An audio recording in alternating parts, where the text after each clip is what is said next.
Hey there, StarCraft fans! It's Falcon Paladin coming at ya with yet another edition of StarCraft Brood War Remastered. Today, it's going to be a Patreon cast between Terror and Olympus here on Fighting Spirit. Top right, it is a teal Zerg player, Terror. And in the top left, it is Olympus, a brown Protoss. Alright, man, so if you haven't seen the Scan versus Olympus game from either a week ago or a month ago, depending on when you're watching this, it was an excellent PvT, a very, very good PvT. Not quite epic, but it was excellent. So, my esteem for Olympus increased, and I want to see how he does against Terror here today in a PvZ. Alrighty then, Terry the Overlord scouting out. We'll come back and talk to you in a minute. This is a Patreon cast for those of you who support me on patreon.com/FalconPaladin for at least $1 a month. You're going to see this the week of November the 18th, and if you're watching this in the month of December, you can watch this early at patreon.com/FalconPaladin just by pledging $1 a month on that site. If you don't feel like using Patreon, as some people have expressed to me, you can support me directly through YouTube, a platform that you already support, just by clicking the join button down below. Alright. So it's an overpool opening here, respecting Olympus on this 4-player map.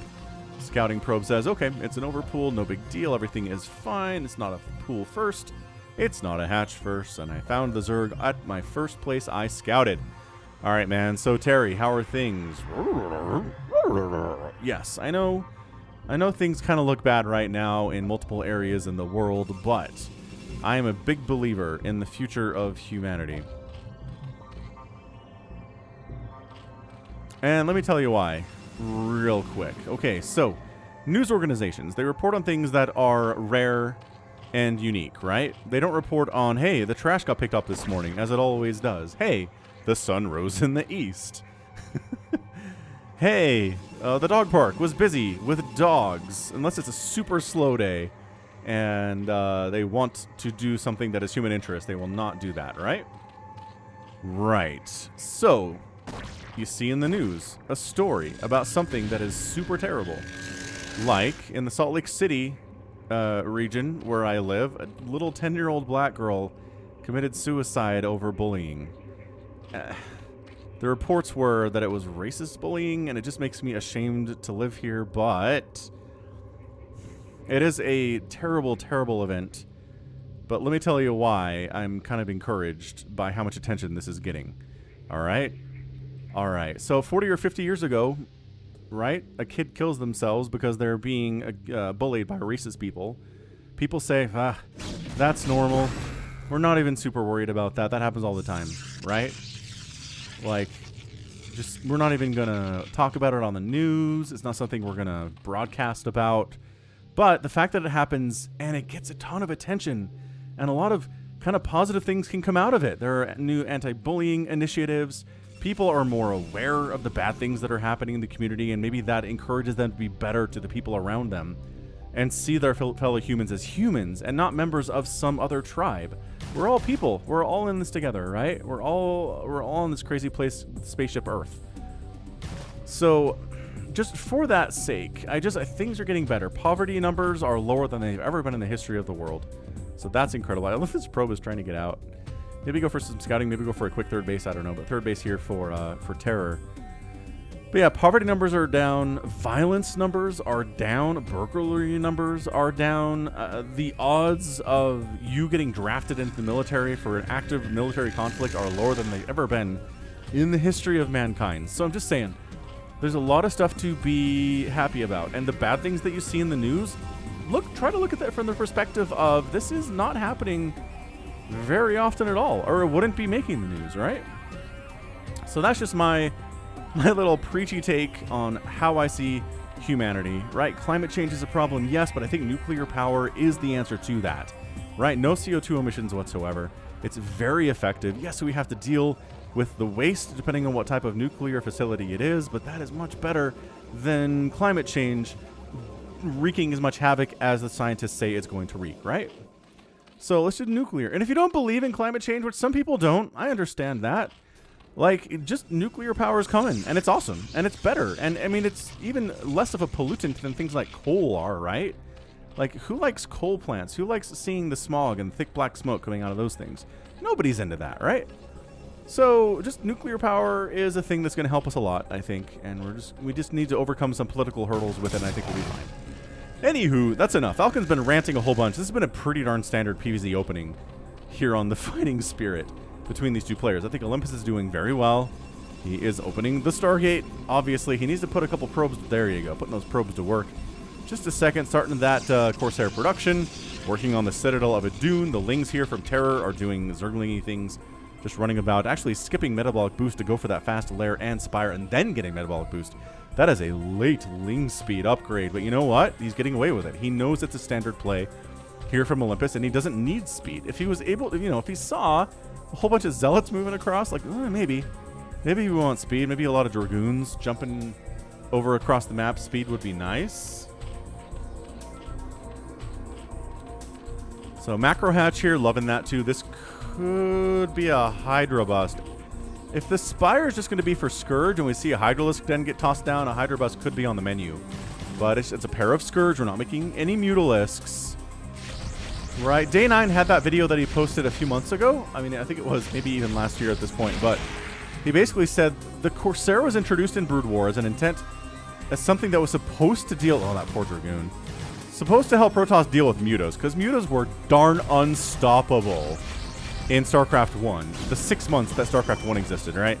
So then Brood War comes out, they give the Corsair to Protoss, and Protoss says,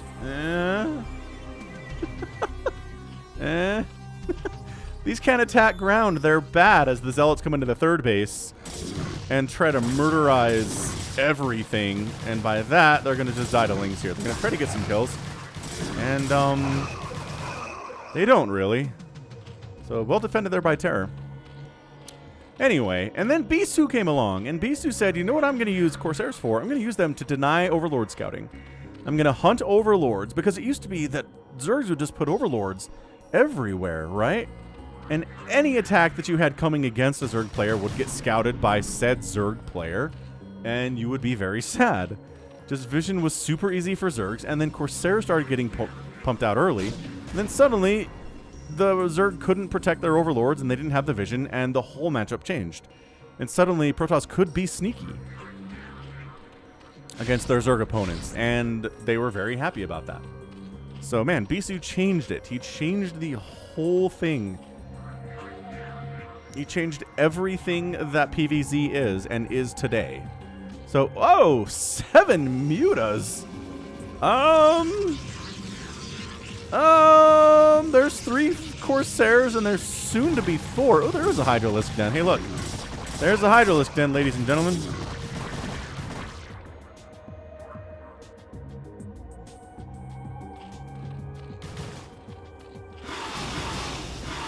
Muta's helping against this little Zealot run-by, but they reveal the presence that they are, in fact, here. So they decide to move out with a little help of their Scourge buddies to try to stay alive against the Corsair defense that definitely exists. There are 4 Corsairs here. There's are not any more in production, but... So Terror is one of the Zerg players I'll kind of trust with Mutas against a Protoss who opens Corsair. Normally, I'm like, why are you doing this?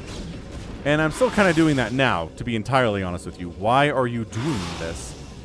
Well, I guess, okay, a High Templar killed is honestly a great win. That's fantastic. Are there... Man. Corsairs fighting. Mutalisks taking some hits here. The Corsairs are winning this, I think, and the Mutas have to get out because they're so woefully injured. There's only 6 of them, and all 3 of them are in the purple stages of injury. So, I don't know. A High Templar died, sure. I think maybe 1 Corsair went down. Yeah, there's 3 with 1 more injured. They're going to replace one of those dead ones. And actually working on +1 arrow weapons now. He's like, look, man, if you're going to make Mutalisks, fine. Absolutely fine. So upgrades say +1 ground Carapace. We're working on additional gateways for the Protoss. Still doesn't have a 3rd base yet. And the Mutas, you know, still great against Zealots. I mean, they don't do a ton of damage to Zealots because Zealots have that armor, but, you know, any damage to anything is going to be fine damage. Ooh, that's 6 more sets of Scourge. Holy crap. So he really wants to come in here, kill these Corsairs, wherever they happen to be. Here they are. Kill them with Scourge, and then the Mutalisks just snipe the High Templar, kill these cannons. So a lot of zealots on the ground, but that's not going to do anything at all against these mutas. Lurker aspect is coming in now here too. And yeah, hit that like button, right? Hit that like button if you're enjoying this cast. Just helps the algorithm know that I'm here, and I think all you guys do.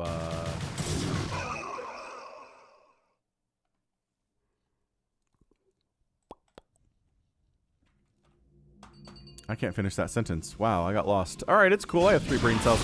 So the Scourge are here, but there isn't anything for them to kill. The Storm. Oh my gosh, the Storm. Wow, that Mutaflux just got absolutely massacred. Oh, and the Scourge connect on one of the Corsairs, but not any more of them. And, okay, that went about as poorly as I expect a Mutalistic attack to against a Protoss. At least who sees it coming. I mean... yeah, this is getting kind of dicey. We've got a lot of Hydras. Storm is done, obviously, for Olympus, so that's great. He's up 183 supply, and that's great. And Terror has lost all of his mutas and a ton of those Scourge to the Corsairs. High Templar, okay, beautiful Storm. Lurker taking a Storm, dead. High Templar pushing to the back a little bit here. Doesn't have energy for a second Storm, but would like to live long enough to get a second Storm out. These drones need to get to work. Where are you, Terror? He's making more Lings, more Hydras, getting a Queen's Nest. So he's not going for like a mass Hydra Lurker thing all the time without future tech, which we've seen attempted. So 3rd base here from Olympus, and a 4th base here. As soon as we have enough minerals, we feel safe enough to take a base down here.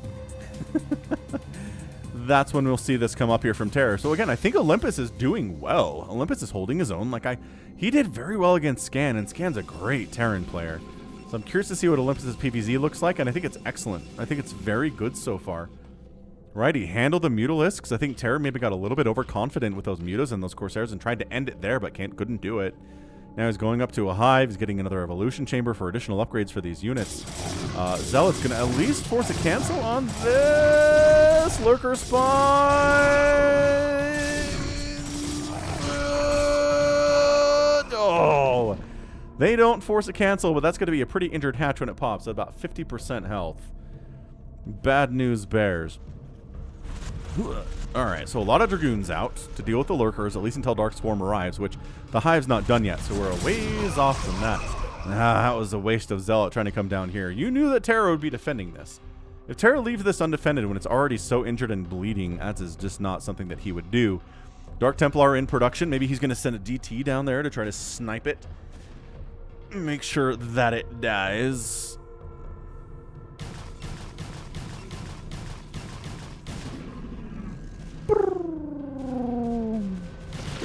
Storm up. Storm up. These Lings are the answer to Dragoons, but that's why we have Zealots, and that's why we have Storm. So does he have his detection is the question. I don't know if he's getting direct hits off on these Lurkers or not. I don't see... oh, there is an Observer here. Okay. It's only the one Observer, though. So sniping it's going to be a little bit hard, I think, for Terror.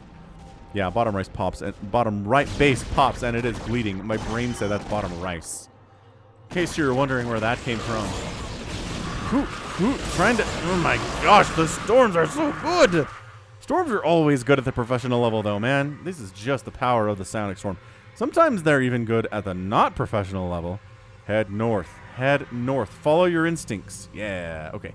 Gotta send some units up here to save this Nexus. Oh, that's probably a cancel, though. Oh, for sure that's a cancel. And I don't know if he canceled it or probably canceled it. He's got 1,000 minerals. Entirely possible. Corsair group is here. Oh, and they're going to kill any overlords that are protecting against this DT. DT, get in there. Oh, everybody's running down. Go, go, go. DT, gonna... where's the overlord? Oh, the DT's alive, and the overlord is dead, but another overlord pops. Oh, sick play. Okay, DT gets some swipes off, kills a drone, maybe 2. That's it. That was fantastic. All right, so, man, 4 bases here from Olympus.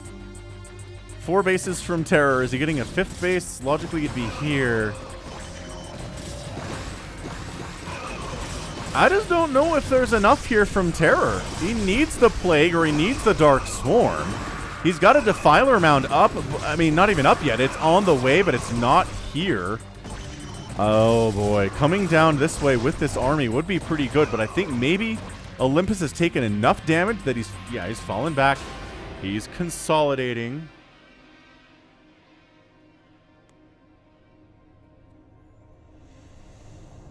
Ugh.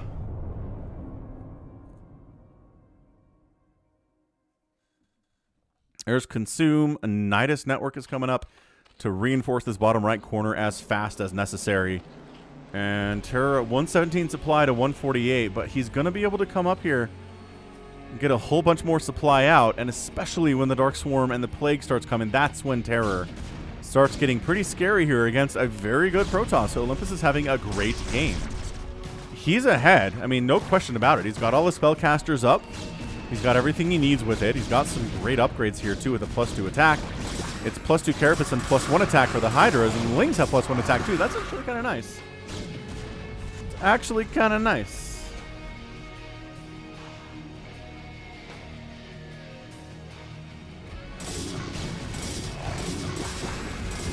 Oh, trying to snipe High Templar. They get him, but he does manage to kill a few Lings.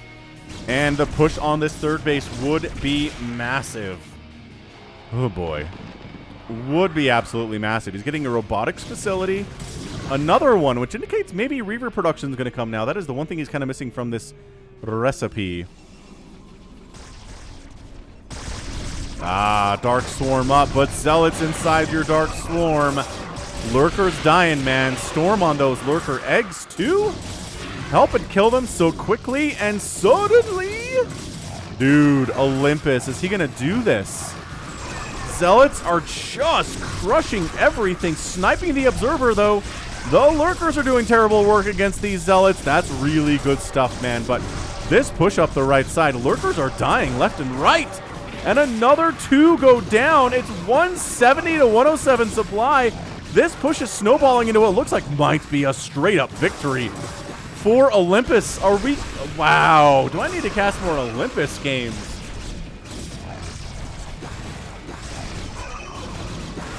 Holy crap.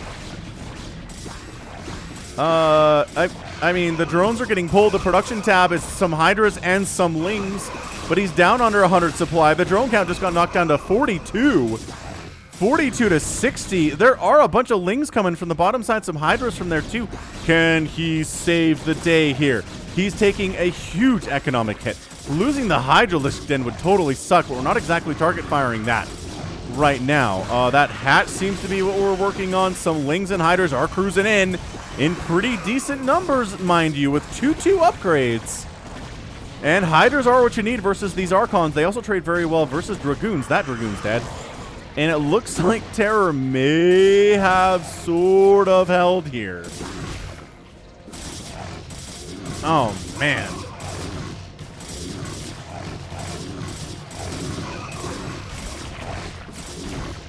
Zealots causing problems here at the third base. There's 2 Sunkens, but there's a lot of Zealots, and High Templar are here to storm the day, too. And time to merge. The merging is not complete, and it will not complete because the... Oh, hang on. Hang on, dude. This little Zealot attack is doing a ton. It's 60 to 27 workers. Olympus, you're doing it, man. You're doing it. The natural base is not super happy. The third base is not super happy. There still isn't a base here from Terror. I'm honestly shocked. I'm honestly shocked.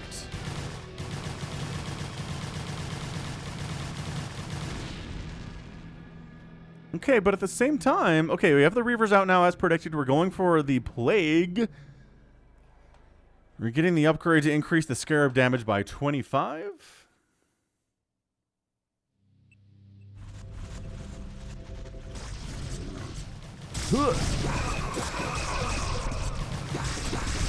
Man, these Zealots are just having a great time inside that Dark Swarm. If you're struggling against a Dark Swarm with your Zerg opponents, get Zealots, man. Give them upgrades. Focus on the attack upgrades. Don't worry as much about the armor upgrades. That's exactly what professional Protoss players do. Observer sniped there. There's another one here, though. So just pulling back to the safety of the Archons and the Zealots and whatnot. I don't know. I kind of feel like Terror is maybe sort of buying some time. It looked like he was dead 3 minutes ago. He's back up to 93 supply, which doesn't sound all that hot, but his third base is alive. He's getting this fifth that he's really needed for some time. And it looks like Olympus is going to take a fifth in the bottom left. Being on even base count is not good. But Lings, do they have Adrenal? Oh, yeah, they have Adrenal. They got Adrenal, and they got +3. Okay, yeah. Zealots don't scale well versus Lings with upgrades at the end of the game. Late game Lings are so good against those Zealots. So that's what you want, is the Zealots, right? But then there's the Storm doing the stormy things. And, man, Terror's knocked down to 86 supply. The Storms are everywhere right now. They're still coming! The storms keep coming and they don't stop coming. He consumes a drone in desperation to do what? Consumes an Overlord in desperation to throw up a Dark Swarm, but the Archon splash damage still registers inside the Dark Swarm, and goodbye Hydralisk. And I think this final push with the Reavers is not a huge army. It's actually not a huge army. But, oh my gosh, they killed 0 of the Reavers at all. This Archon, 8 kills, 13 kills. So many kills on these Reavers, too. I think one of them just went down, but the Nidus is kind of bringing reinforcements in. Terror is on the ropes. He's on the ropes, ladies and gentlemen. And I think that's it. I know I called it earlier, but, like, this is bad. There's 10 sets of Lings on the way against this, but the Reavers and the Archons and the Zealots, it's all anti-Ling stuff. It is all anti-Ling stuff, and good game! Terror taps out, and Olympus is your winner in 21 minutes and 58 seconds. I did not expect an Olympus win in this game. I didn't. When I pulled it up, I was like, all right, Olympus is a player I haven't heard much of. Nobody ever asked me to cast Olympus games. So, I mean, he did play well against Scan, but Scan's not exactly Flash or anything, yeah? Boy, howdy. But he did it. He took down Terror in this game. Not an easy thing to do. Never an easy thing to do is to take down Terror. So what an absolute boss. I think it all came back to this. I think Terror just put too many eggs in the, I'm going to bring some Mutas over and a ton of Scourge. I'm going to kill all of those Corsairs, and the Mutas are going to win everything else. But he shows up. There's no Corsairs to kill because they're down here. And then Storm. A bunch of Mutalisks die. They come down here. The cannons kill a couple more. The Mutas accomplish almost nothing. They might have killed a single thing, but that was it. And then the Scourge come down to try to connect with the Corsairs. They have a nice concave setup, and most of the Scourge die. Only one Corsair goes down. And from there, I think Terror was on the back foot. He was on the back foot. He never lost a base today. Olympus didn't either, which is massive. I mean, this base got denied effectively, but he was on 4 bases. There was never an assault really launched on any of these. He did get a cancel on this base, but I mean, it wasn't that far along anyway. Restarting it wasn't a huge deal. It was a loss of some resources, but not anything else. Man. Absolutely insane. Just a great game from Olympus. I think he needs to get onto their regular rotation. What about you? More Olympus games? 145,000 points for Terror, 173 for Olympus. Ended up producing about a 2-to-1 ratio here, the Zerg did against the Protoss, but man, look at this, 4-to-1. It's effectively a 4-to-1 kill-death ratio. That's insane. That is insane for Olympus. That's why he won so handily. Buildings raised, fairly negligible, and then this is just, you have to spend more than 5,000 resources. Then you're, actually, no, this is backwards. Whoa, I assumed. Dude, Olympus spent more than Terror did in this game by 5,000. Yeah, that's not going to happen. That's, you can't, man, you have to be a lot better than your Protoss opponent to beat them when you spend 5,000 resources less than they did. Okay, that's all I'm saying. That is all I'm saying about this. Absolutely disgusting play from Olympus. More of him for sure. But at the end of the day, that's going to be it from me. This has been Falcon Paladin coming at you with yet another edition of StarCraft Brood War Remastered and a Patreon cast. Go ahead, hit that like button, hit that subscribe if you like what you saw and what you heard today. You can also catch me on Twitter, Facebook, Patreon, and Twitch, all at /Falcon Paladin. And until next time, as always, thank you so much for watching. You take care of yourself.